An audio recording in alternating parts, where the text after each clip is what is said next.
The Crimes, a Smithco original, non-true crime podcast, presented by Smithco.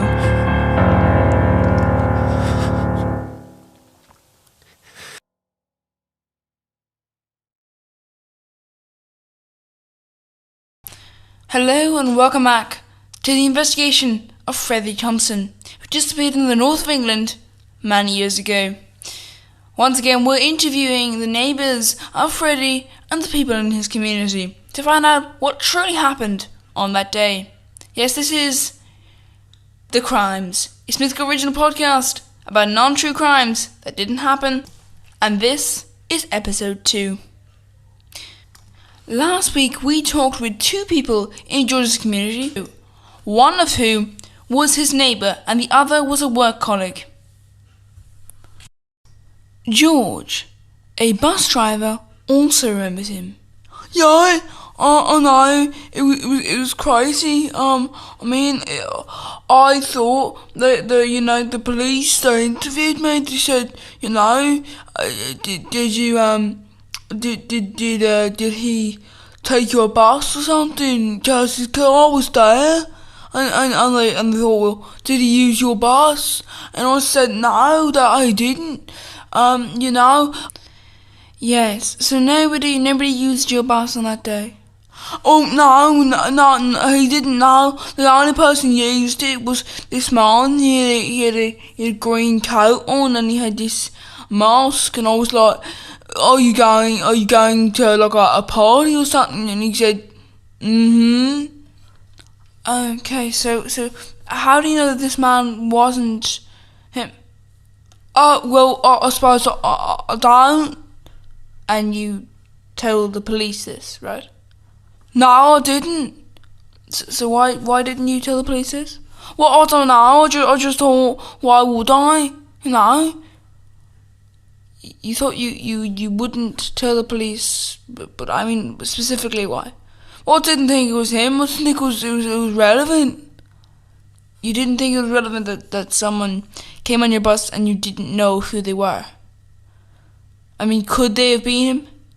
I guess maybe, now that I think about it. I mean, they were around, they did look a bit similar.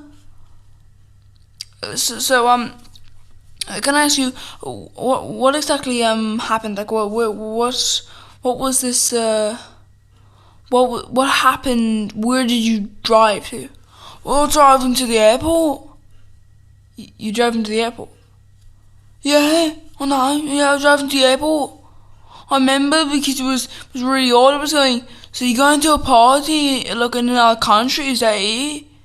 And he was like, sort of. Okay.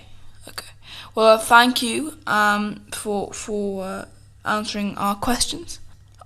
No, it's my pleasure. Whatever I can do. I mean, I wasn't exactly friends with him, but he was a member of the community, and whatever it's like, it'll be good. I think some people might be a bit annoyed, but Okay.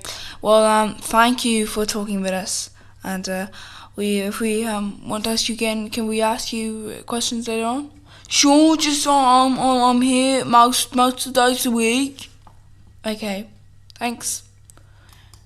As the man you just heard is the only person who actually gives a bus service in this area of the country, it's clear that the only other way he would have left the airport would have been by a taxi. Which is why we came to the decision we should sit down with the 3 taxi drivers that are supporting the surrounding area. So, hello gentlemen. Hello. Hello. Hi. So, did any of you give a fare to anyone around the time of his disappearance? No, I didn't, because the fares around that time were really low. I remember it was actually quite problematic. Right now, you see, there's this new club, and a lot of the time it's later fares, but there are a lot more fares now. But around that time, I remember times were tough. And, I mean, I was thinking of going out of business, and these people will probably be pleased with that, because I think times were, what times tough for you? Yes, the times were very tough with me. I mean, I didn't really have many customers at all. And we wanted at least one of us to leave, but I think even then, I think we could only really supply one person. And luckily, I had to sort of expand my area. I had to sort of move out because I couldn't cover this area because it was too small, like population wise. So none of you gave a fare? No, I wouldn't have given a fare. I know that because it wouldn't have worked out.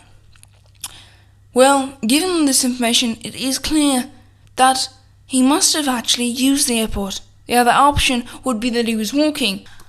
And as an extensive man search was carried out, it is clear that this could not have happened unless the police hadn't done a well enough man search. We all find out in the next episode. Thank you for listening. We hope you join us next time. You have been listening to a Smithco original fiction podcast based around true crime. The Crimes is this original Smithco show. Please like and subscribe to the Smithco YouTube channel, and thank you for listening. If you want to listen to other things, just go to the Smithco YouTube channel where you'll find much more. Thank you for listening once again. We hope you enjoyed this episode of The Crimes.